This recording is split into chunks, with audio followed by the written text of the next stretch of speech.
ಜಿಲ್ಲೆಯ ಲಕ್ಷ್ಮೇಶ್ವರ ಪಟ್ಟಣದ ಕಲಾ ಮಹಾವಿದ್ಯಾಲಯದ ಆವರಣದಲ್ಲಿ ಅಮೃತ್ 2.0 ಯೋಜನೆಯಡಿಯಲ್ಲಿ ಬೃಹತ್ ನೀರಿನ ಟ್ಯಾಂಕ್ ನಿರ್ಮಿಸಲು ಯೋಜನೆ ಹಮ್ಮಿಕೊಂಡಿದ್ದು, ಇದರ ವಿರುದ್ಧ ಹಳೆ ವಿದ್ಯಾರ್ಥಿಗಳು ಪಾಳಾ ಬದಾಮಿ ರಸ್ತೆ ತಡೆದು ಪ್ರತಿಭಟನೆ ನಡೆಸಿದ್ದಾರೆ.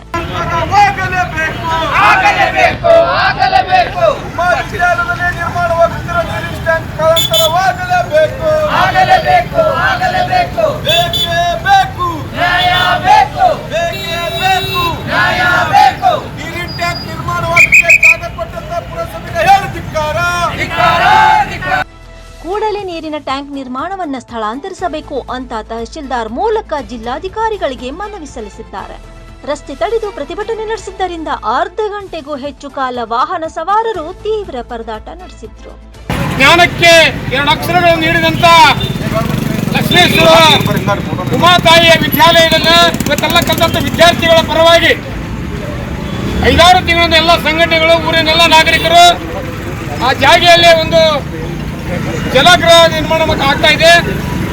ಖುದ್ದಾಗಿ ನಾನು ಒಬ್ಬ ಪುರಸಭೆ ಸದಸ್ಯನಾಗಿ ಆ ಜಾಗಕ್ಕೆ ಹೋಗಿ ಅಲ್ಲಿರುವಂಥ ಗುತ್ತಿಗೆದಾರರಿಗೆ ನಾವು ಮನವಿ ಮಾಡಿದ್ರು ಸಹಿತ ಅಲ್ಲಿರುವಂಥ 30 ಗಿಡಗಳನ್ನು ಕಡಿದು ಇನ್ನೂ ಕಡಿಯಾಕಟ್ಟಿದ್ದ ಪುಣ್ಯಾತ್ಮ ಅವತ್ತು ಹೋಗಿ ಕಡಿಬೇಡಪ್ಪ, ನೀವು ಸಾಲಿ ಮಾಡಬೇಡಿ, ನೀವು ಯಾರು ನಮ್ಗೆ ಗಳಿಸ್ಕೊಂಬಂತೀರಿ ದಯವಿಟ್ಟು ಬರಬೇಡ್ರಿ, ನಮಗೆ ಪುರಸಭೆಯವ್ರು ಹೇಳಿದಾರ ಅಂತ ಹೇಳಿದ್ರು. ಪುರಸಭೆಯವ್ರು ಕೇಳಿದ್ರು.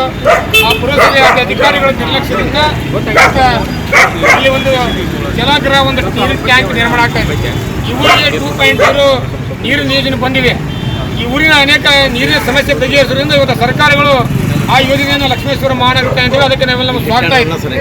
ನಾವು ಆ ನೀರಿನ ಟ್ಯಾಂಕ್ ಈ ಊರಾಗ ಕಟ್ಟಿ ಬೇಡಂತಿಲ್ಲ. ಆ ಊರಿನ ಈ ಊರಿನಲ್ಲಿ ನೀರಿನ ಟ್ಯಾಂಕ್ ಕಟ್ಟಿ ಈ ಊರಿನಲ್ಲಿ ನೀರಿನ ಸಮಸ್ಯೆ ಬಗೆಹರಿಸುವಂಥ ಒಂದು ವ್ಯವಸ್ಥೆ ಒಳಗೆ ಸಂಪೂರ್ಣವಾದ ಬೆಂಬಲವನ್ನು ನಾವೆಲ್ಲ ಕೊಡ್ತಾ ಇದ್ವಿ.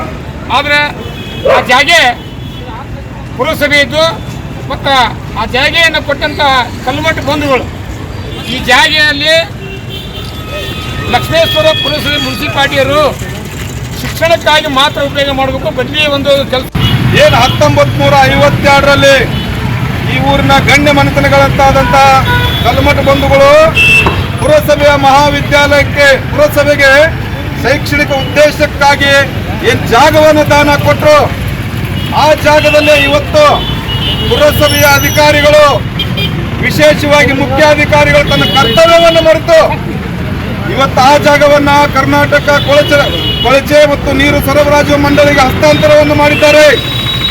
ಈ ಕೂಡಲೇ ಅವತ್ತಿನ ಮುಖ್ಯಾಧಿಕಾರಿಗಳನ್ನ ಅಮಾನತ್ ಮಾಡಬೇಕು. ಇದು ಒಂದೇ ಕಂಡೀಷನ್.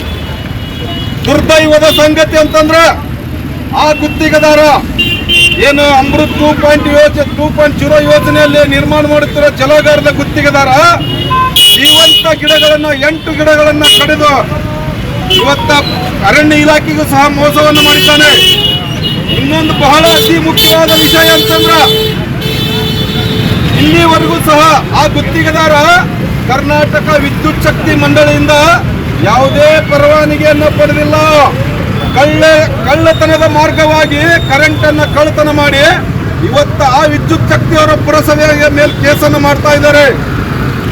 ಇಲ್ಲಿ ನಡೆದಿರ್ತಕ್ಕಂಥ ಕಾಮಗಾರಿಗೆ ನಮ್ದು ವಿರೋಧ ಐತಿ. ಆದ್ರೆ ನೀರಿನ ಟ್ಯಾಂಕ್ ಕಟ್ಟಕ್ಕೆ ಬರೋದಿಲ್ಲ. MA ಕಾಲೇಜ್ ಮತ್ತು ಮಹಾವಿದ್ಯಾಲಯದಲ್ಲಿ ನೀರಿನ ಟ್ಯಾಂಕ್ ಕಟ್ಟಕ್ಕಂತಾನ ಅದಕ್ಕಷ್ಟೇ ಹಳೆ ವಿದ್ಯಾರ್ಥಿಗಳ ವಿರೋಧ ಐತಿ ಹೊರತು ಬೇರೆ ಉದ್ದೇಶಕ್ಕೆ ನಮ್ದು ಯಾವುದಕ್ಕೂ ವಿರೋಧಿಲ್ಲ. ಅಮೃತ್ 2.0 ಯೋಜನೆಗೆ ನಮ್ಮೂರಲ್ಲಿ ಭಾಳ ಅಚ್ಚುಕಟ್ಟಾಗಿ ನಡೀಲಿ ಅಂತ ನಮ್ದೆಲ್ಲರದ್ದು ಭಾವನೆ ಐತಿ.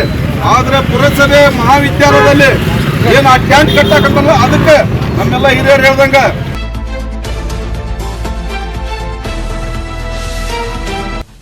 Rise of news Lakshmeshwar.